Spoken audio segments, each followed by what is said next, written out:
Halo Sobat Bengkel Mafia, kali ini saya akan membahas soal OSK tahun 2006-2007 nomor 2 ya.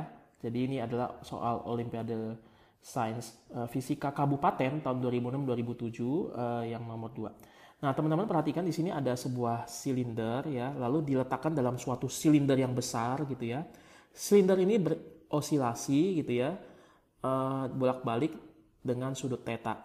Nah silinder ini R-nya itu jari-jari ini ya, yang silinder kecil itu 0,2 yang besar ini. Jadi dia ada pada bagian dalam sebuah silinder besar tadi R. Anggap ada gesekan antar silinder sehingga ketika ini bergerak ini tidak slip. Berapa periode osilasi sistem ya? Anggap ingat sudut tetanya kecil karena ini gerak harmonik sederhana. Oke, sekarang kita coba akan bahas. Saya gambar ulang dulu. Jarak dari sini sampai ke pusat masanya tentu saja adalah R dikurang R kecil, jadi R minus R. Ya. Lalu ada gaya paja, ada gaya berat. Lalu di sini miring berarti mg sin, ada mg cos. Theta di sini, theta di sini kenapa? Karena sehadap ya, lihat ya. Ini sehadap, berarti theta di sini berarti ini cos. Lalu ada persentuhan dengan bidang, ada gaya normal. Lalu ingat tadi apa? Ada gaya gesek. Karena ini gerak menggelinding atau gerak rotasi yang ini tidak slip ya. Itu sebab gaya geseknya itu searah berlawanan dengan arah translasinya, dan ini gaya geseknya juga memutar atau merotasi daripada si silindernya dan tidak slip. Berarti gaya geseknya gaya gesek statis.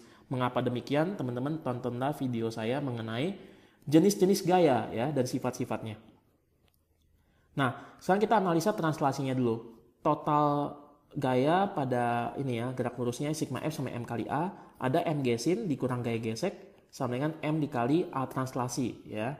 Atau A pusat masanya. Ingat hukum Newton berlaku untuk benda berbentuk apapun gitu ya, tetapi percepatan yang dialami percepatan titik pusat masanya. Teman-teman bisa nonton pengantar dinamika rotasi, saya buktikan mengapa seperti itu.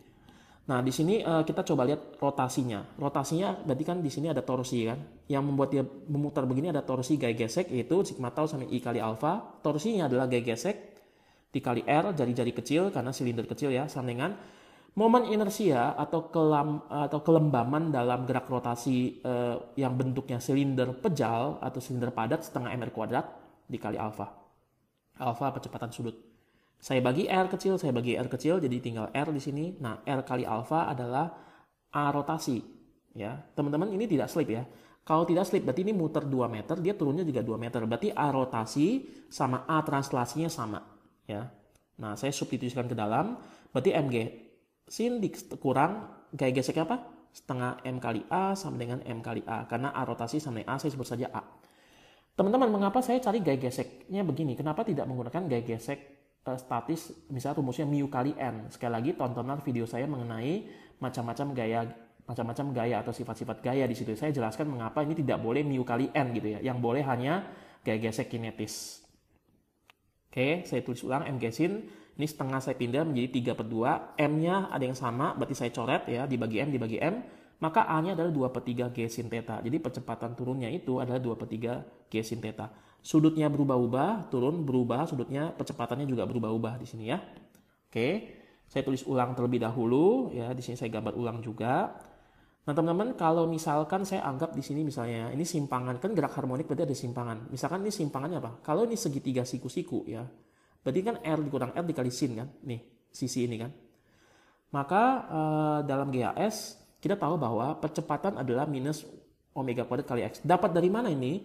Teman-teman tontonlah pengantar gerak harmonik sederhana. Saya pernah menurunkan juga rumus ini supaya teman-teman paham. Jangan cuman sekedar menghafal rumus, teman-teman tidak akan mengerti ya. Saya sudah buktikan dan saya akan ada jelaskan juga di dalam video-video saya sebelumnya. Saya ada jelaskan, jadi teman-teman silakan tonton. Nah, A-nya adalah ini. 2/3 G sin. Mengapa ini minus? Karena ini simpangannya ke kiri, percepatannya ke kanan. Berarti berlawanan, berarti minus ya. Nah, minus sama minus ini bisa habis dibagi nanti. Lalu X-nya apa? Di sini X-nya adalah ini. Ya, saya masukkan dulu. Nah, minusnya saya coret di situ ya. Di sini salah ya. Ini harusnya minusnya bukan di situ, harusnya di sini. Nah, harusnya di situ ya. Oke. Lalu karena tetanya kecil ya, berarti apa?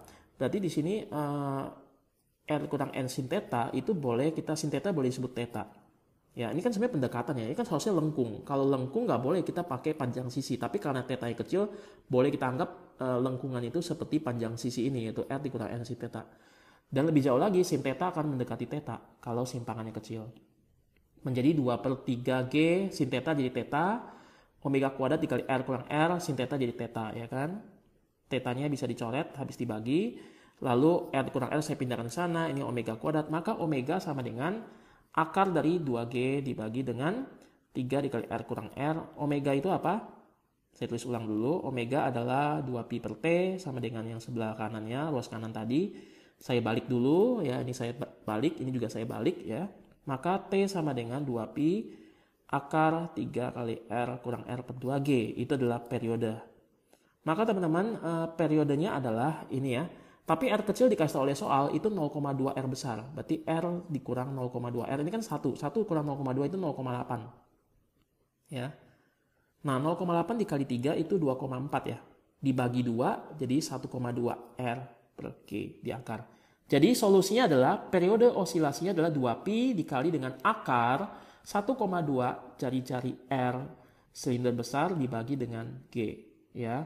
Oke, saya sudahi video pembahasan sampai di sini. Tetaplah tonton video saya sampai teman-teman punya pemahaman yang makin lama makin mendalam. Salam semangat!